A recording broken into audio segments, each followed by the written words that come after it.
Hi everyone, this is Video Reborn. I am going to show you my new HDTV LCD monitor by Samsung. It is a SyncMaster P2370HD.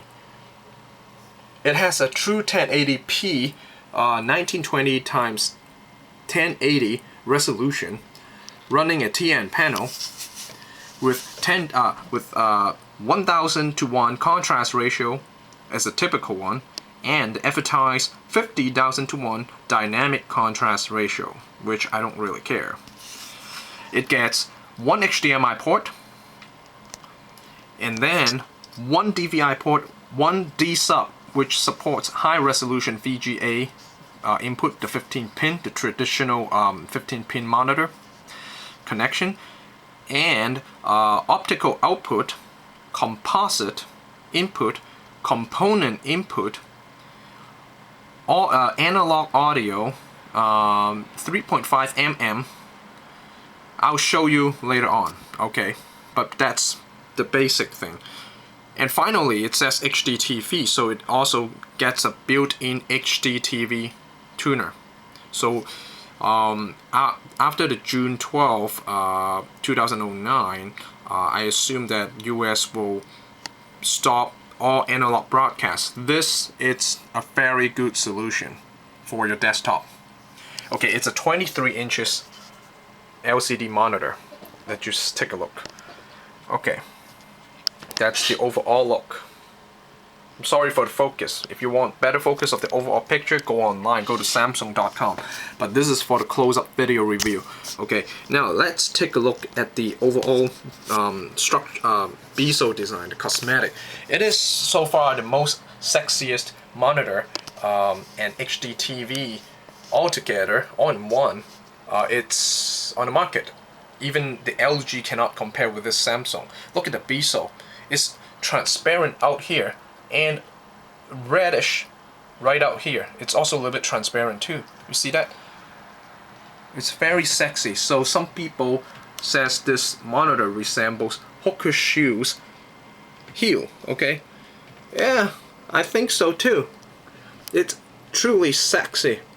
You see that? Dolby Digital Surround, SRS.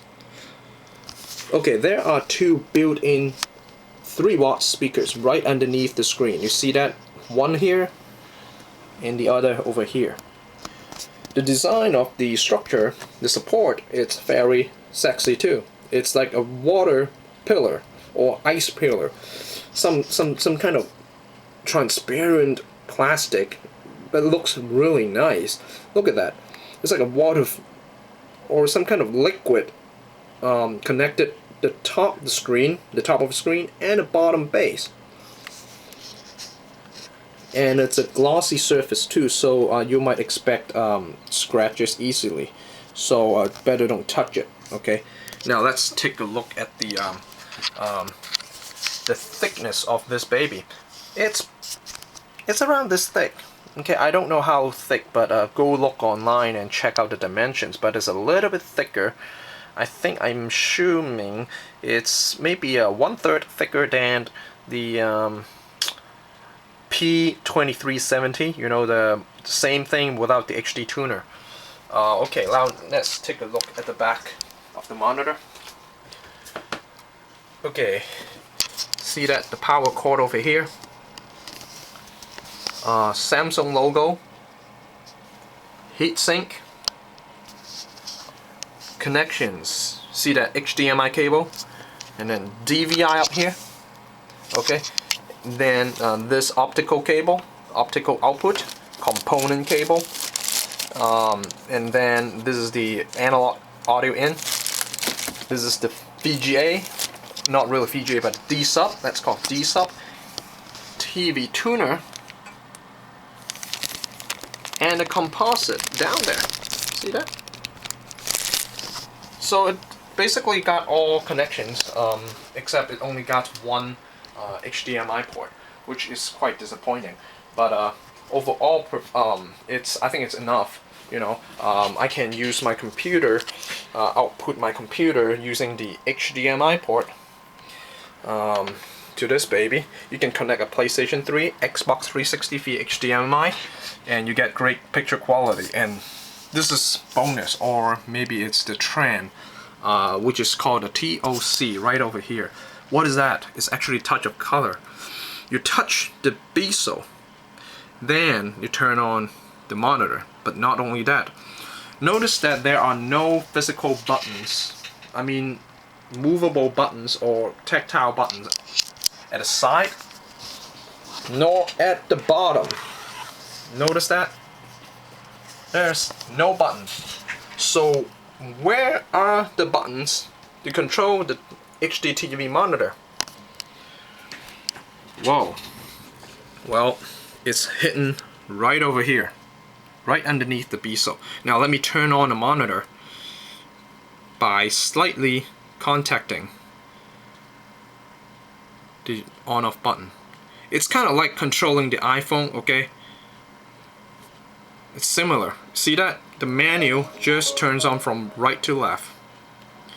So in order to control everything, you use your finger or any part of your skin to have contact at this section here. Now you see that you get menu, switch inputs, volume button, and then change channels or up down buttons. Okay, you get menu. It's not like a typical monitor settings. It is actually a true HDTV menu. You get the Samsung regular HDTV menu here, so which is very nice. Okay, and it's very cool stuff. It is HDTV, so it comes with a remote control. It looks kind of cheap, you know, it's a plastic, not glossy at all, but it gets very similar to the current Samsung HDTV, you know, those huge one like 42 inches or 56. The control, I mean remote control is similar, so I'm not gonna touch here anymore, you know. I don't want to put fingerprints on there. I am instead going to press the source button to show you the TV. Now let me press the source button to go to the TV, and that's a actually 720p with a progress bar over here. It's a really nice HDTV firmware software. Gets from Samsung. It's beautiful. Look at it. Look at it. Even though it's 720, it's nice. You get very sharp images, very detailed images. Okay. Wow, nice. I can see my TV within 2 feet without worrying about the pixels. NBA Finals. Woo! Okay, now let's take a look at the PC, which is the VGA port. Look, notice that it's a 1920 by 1080 with 60 Hertz. Okay. Now, let's take a look at the TN panel artifacts that a lot of people want to know and learn. TN panel, it's not good for viewing angles. So the optimal viewing angle is right in front. That's the optimal color. Anything above, below, it's bad. Look, it turns whiter and you see the dark shadows over here. That is, you see that? Bright, dark, that's TN panel. And down the bottom you get inverse color. That's truly inverse color. You see that? White become dark, dark become white. See that? That's called TN panel artifacts. That's why it's that cheap. It's $2.99 from Costco. 1080p. I still highly recommend it because it's $300. You get HDTV tuner, which usually costs $50, even though with the government subsidized coupon. Highly recommend this. Again, it's Samsung SyncMaster P23HD. P2370HD. Remember that. You get it from Costco. Great buy. It's better than LG. The LG one, it's not as sexy as this. Alright, thanks for watching. Samsung SyncMaster P2370HD, $299.99.